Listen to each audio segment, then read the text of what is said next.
I know we wanted to start with this whole discussion is around self-talk.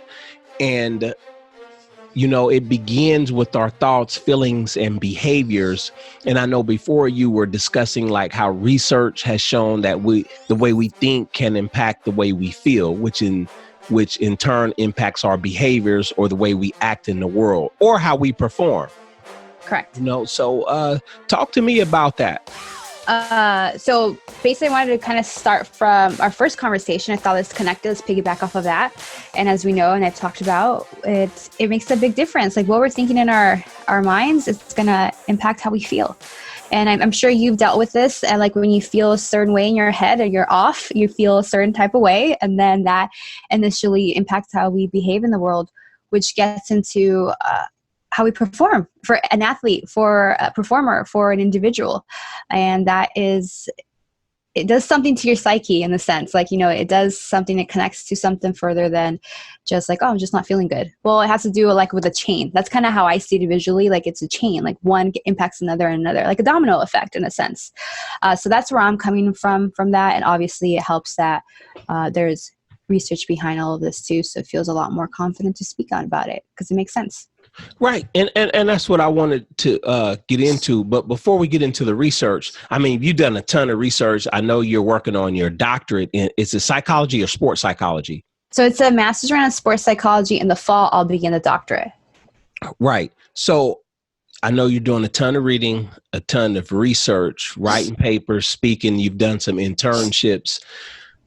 When we discuss thoughts, feelings, and behaviors, give me an example of what you're talking about, be it like personal experience, like you, or I know you were working, was it a softball team? Yeah, softball, high school softball team, girls, varsity. Yes. So, yeah. When we consider like thoughts, feelings, and behaviors, what's that been like for you as far as the research and then things that happen in real life? I think the biggest thing with this is like learning the awareness of having daily practices to be able to discipline my mind to work for me. Meaning if I work on those thoughts, knowing that I know that they impact how I see the world or how I behave and how I react and how I feel, then it gives me more, for me, this is speaking me internally, from my own experience, it motivates me to really take care of my mind. Because I've seen it before when I'm not aware, I'm not taking care of my mind or knowing what is in it, the junk or the non-junk, then I'm off. I'm not performing as best as I can. I'm not feeling good. But it takes, like all things for me, as I've learned, it takes work to be intentional, to be able to see those thoughts or to be able to know that they are all connected. Like, where is this coming from? And when it comes to, so that's for me. And for example, softball girls, to bring it more practical, some of the girls, there's like 3 of the girls I remember that we would talk about this, this even self-talk, this inner dialogue, we all have it. We're all talking about what's good, what's going on in my head. That sometimes I just have, as would make sense, they say I had a bad day. I'm not performing well. That's why. What about that bad day? So for them, it was a lot. I just didn't wake up well. I didn't sleep well. I was just not feeling good. A lot of times we talk about the feeling, but not the thoughts. Like you don't hear a lot of people say like, oh, I was thinking this way, so I felt this way.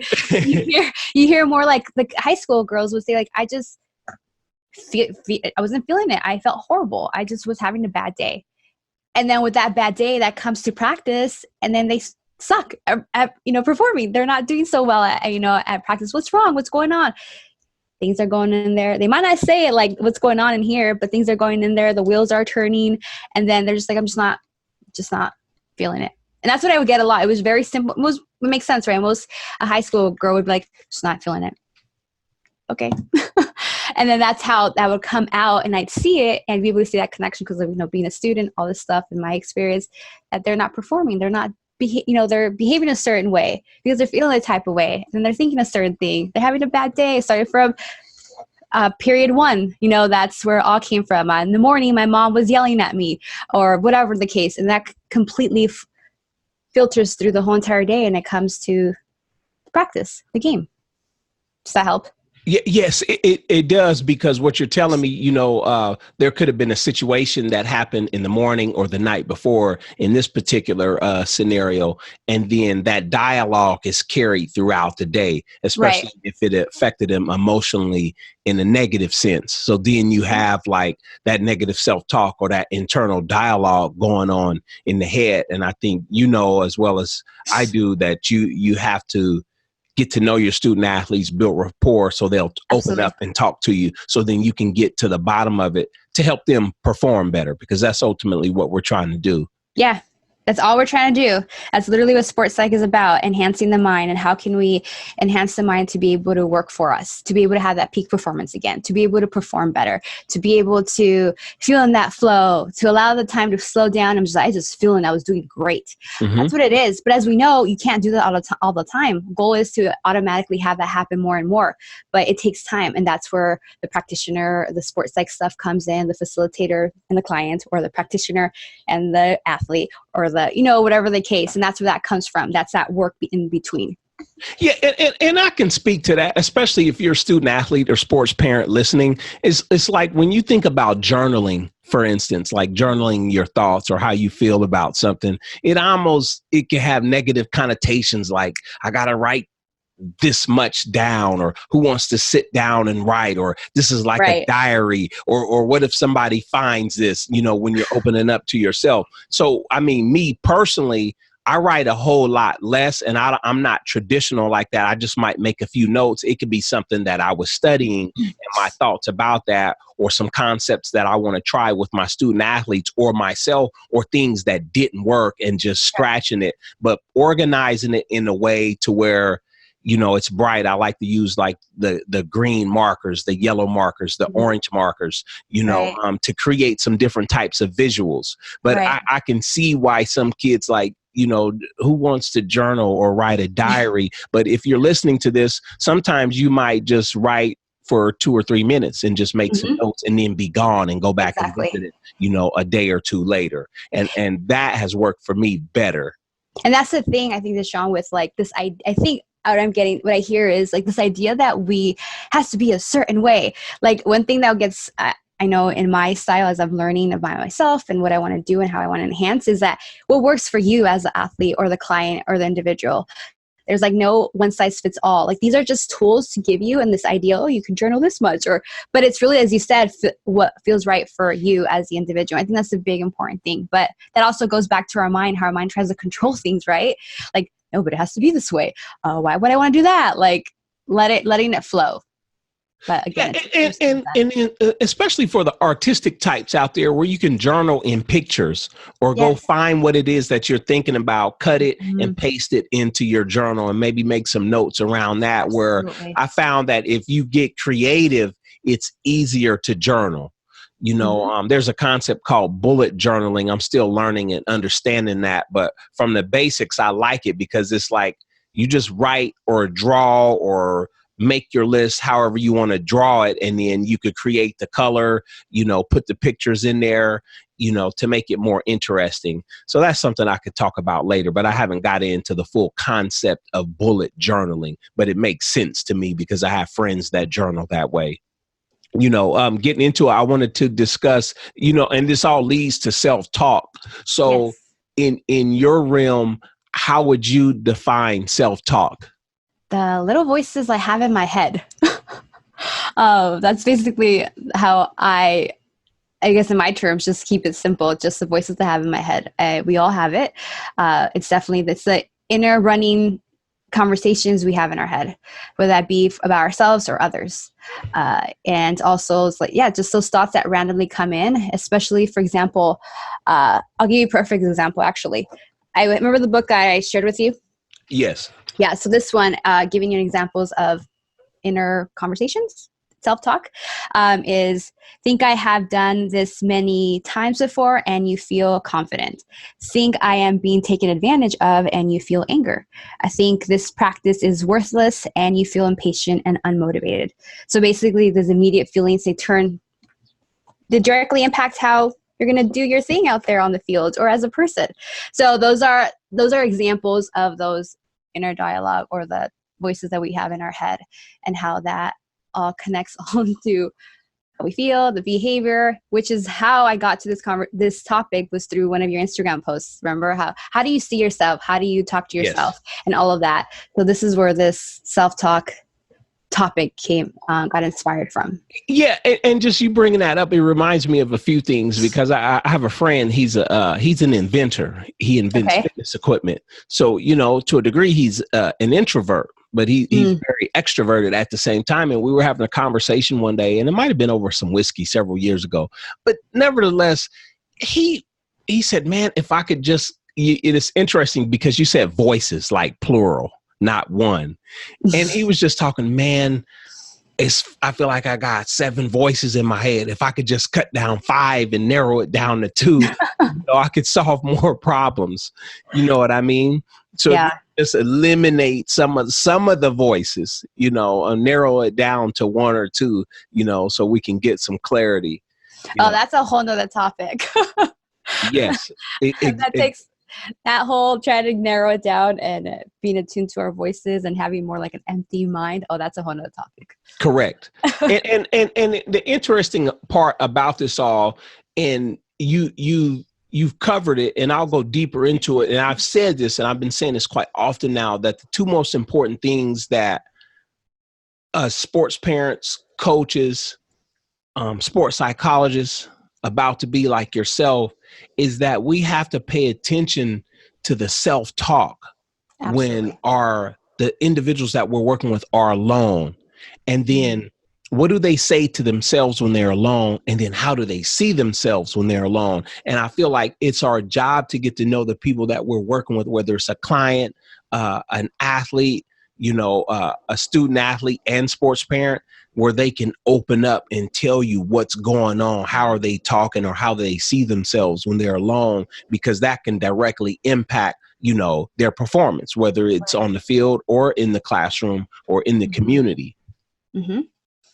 And that gets into, which I'm sure you'll share, but I was like, oh, that's a perfect segue when it comes to like, okay, how do we know that? Like, how do we know what they're talking, what are they saying to themselves? So how can we bring that into our space or into awareness or into light?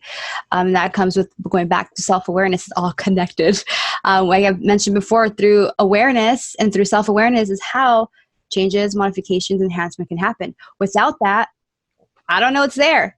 And that's what's so important to know, being able to identify. And that's where, hey, how do we identify what our inner voices or our 7 voices are, or our 5?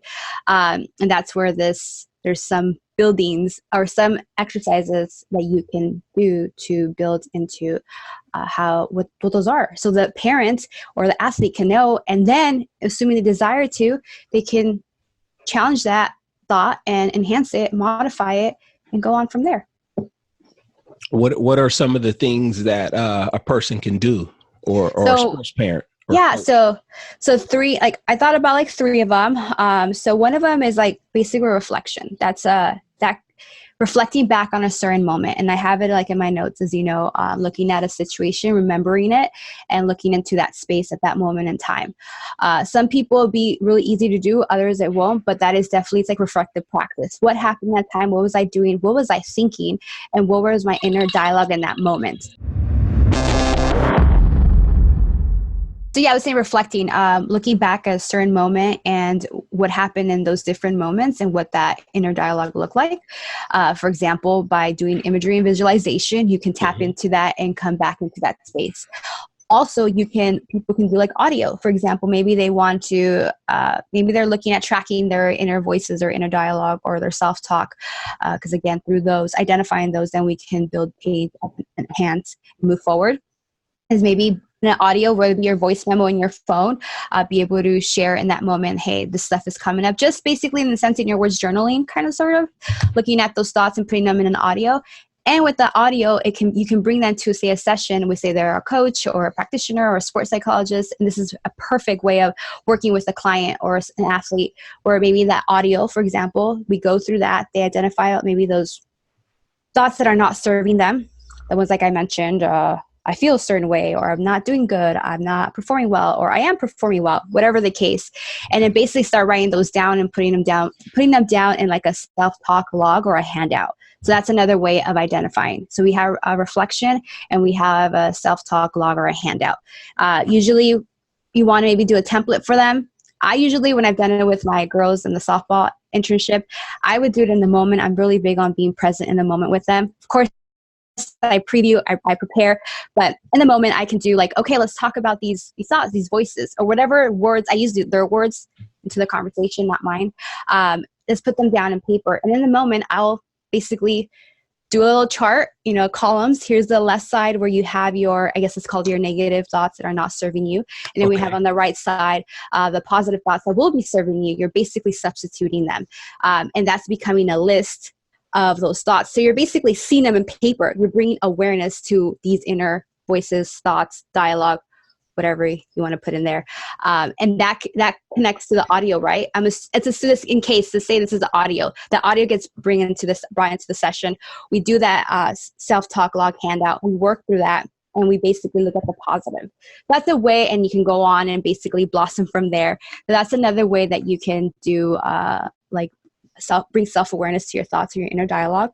Another one that I thought is I think it's really cool, is the paper clips activity. It's really like that tangible way of seeing it, not just like writing it. More creative, and I love this because I didn't have the opportunity to do this with my girls, but I know that it's in my back pocket, like when given the chance, it's coming out. But it's where basically it's really building that awareness of seeing your thoughts. So it's like overall awareness of where your inner dialogue is, but it might not really give attention to detail as a log will, because a log, you're obviously writing things down, giving details. But this one's really cool. You may have, say, 30 paper clips, tell the athlete, the client, whoever, have, say, a number of paper clips on your left-hand pocket. And throughout the day, starting from 8 a.m., for example, you're literally going to be aware. You're going to have to put your attention into your beautiful mind. When times that you have those negative thoughts, for example, you get a paper clip. Oops, I had that negative thought. Let's say I'm not feeling good. I'm nervous. I'm not meant for this game, so forth and so on. That's one thought. I'm going to put it on my right-hand side of my pocket. So throughout the day, eventually, you'll see that you may have, say, 10 papers on the right-hand side. So that means, okay, for game time or before practice, I had 10 negative thoughts that were not serving me. And that is building that self-awareness. You're basically looking at your thoughts like, oh yeah, right. Paperclip, right-hand side. So that's another way that's more tangible, where you could see that a self-awareness being built. And then that is basically data that we are gathering in order to work with that client, that athlete, to help them modify, perform, and enhance to bring in that mental game. You talked about being self-aware.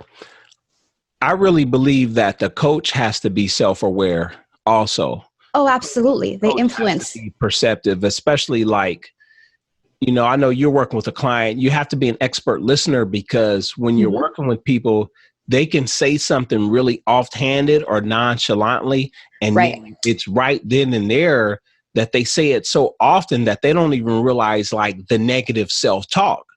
The other thing that I've saw with me working with athletes inside of the gymnasium is that when we're working on certain movements, if they don't get it right and I have to correct them, I can look at their body language and tell what they're telling themselves.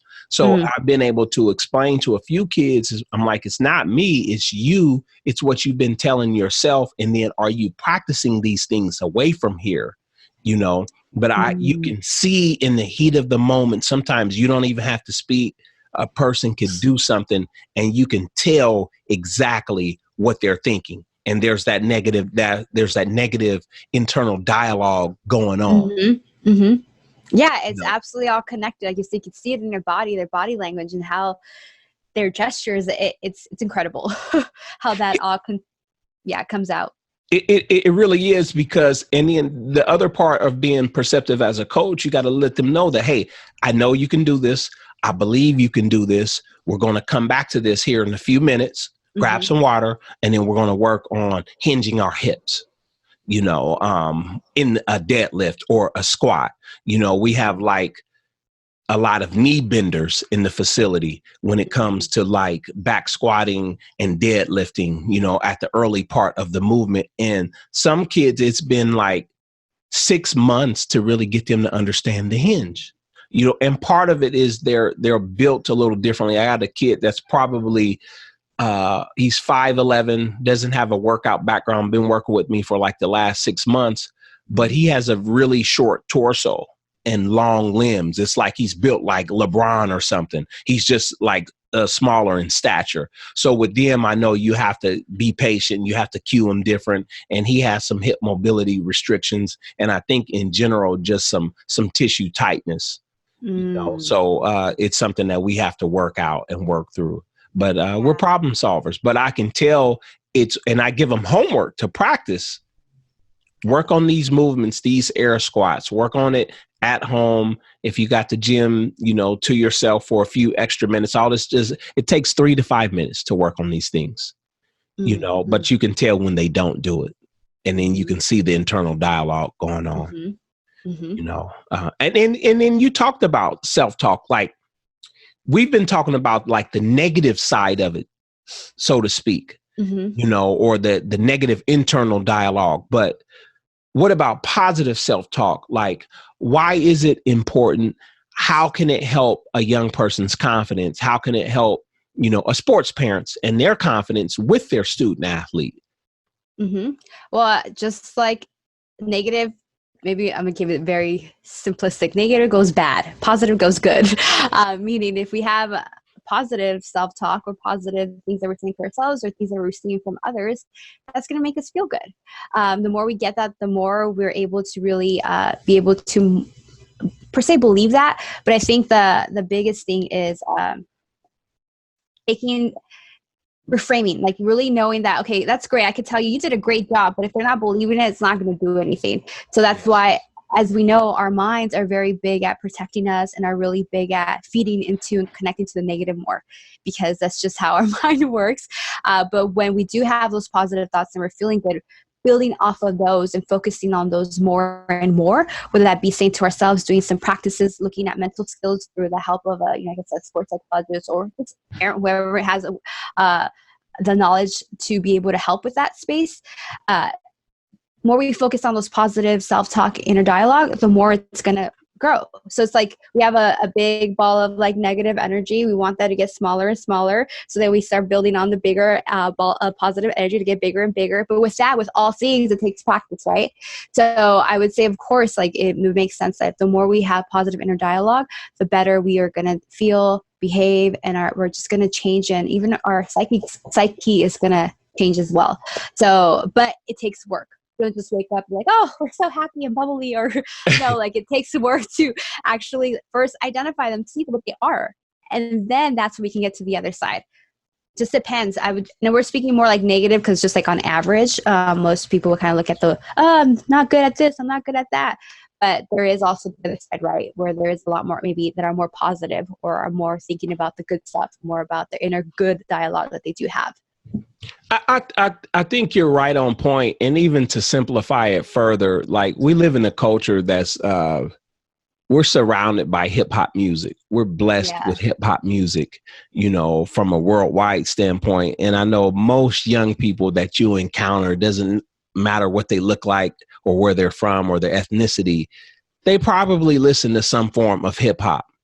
But this is to bring this home because hip hop artists are the only artists that I know, and you can excuse my language, that can talk about some shit that they don't have, and then one day have everything that they were telling you about 2, 3, 4, or 5 years ago.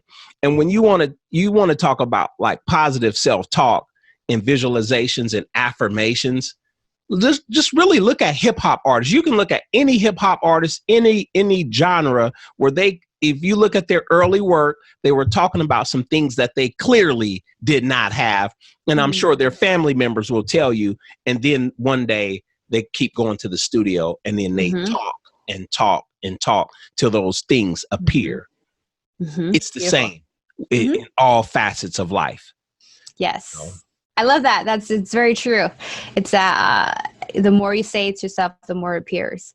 It's Yes. So, and sometimes even when you don't have it, or even when you're not that player that you want to be, you have to keep telling yourself that, because if you don't believe it, why should the coach believe it? Why should your teammate believe it? Why should your mom and dad believe it? So sometimes you really do have to speak things into existence and say it, absolutely. and really start believing it. And if you start believing it, it's like Sugey said earlier, your thoughts are going to influence your feelings, and your feelings are going to influence your actions. And you'll keep getting up at 5 or 6 in the morning to get your workouts. You'll get all of your homework done. You'll do all the SAT prep and march towards the things that you really want, or take that action. And life is all about action, but doing it with the right energy. Yeah. And I'll add one last note on that one to get more example, like more real. Like, for example, talking about that, for me, getting into a doctorate, when I decided to apply, I kept telling myself in my head, my inner dog was like, I'm going to do this. I'm going to be a psychologist. I'm going to be a psychologist, sports psychologist. I'm going to be a psychologist. It's going to happen. Like, I know it sounds really silly, but no, on the real, like, this is really, I was so focused on it. And just like you said, the rappers, I guess I was rapping in my own head, like telling myself this, no one was hearing it but me. But here I am. I believe it. I'm in it. It's going to happen. But that took practice. And now I speak a lot more eloquently and confident about, hell yeah, I'm going to be a psychologist. I'm going to be able to help people. I'm going to be doing good things, because we're all worth doing good things and giving our light out to others. Yeah, I like it. I appreciate you coming on, Sugey. This has been wonderful. Before we close out, is there anything that you want to add or explain, or give one more nugget before we close out? Just pay attention to your mind. Give it a chance. If you discipline it and take note of it, it can work beautifully for all of us.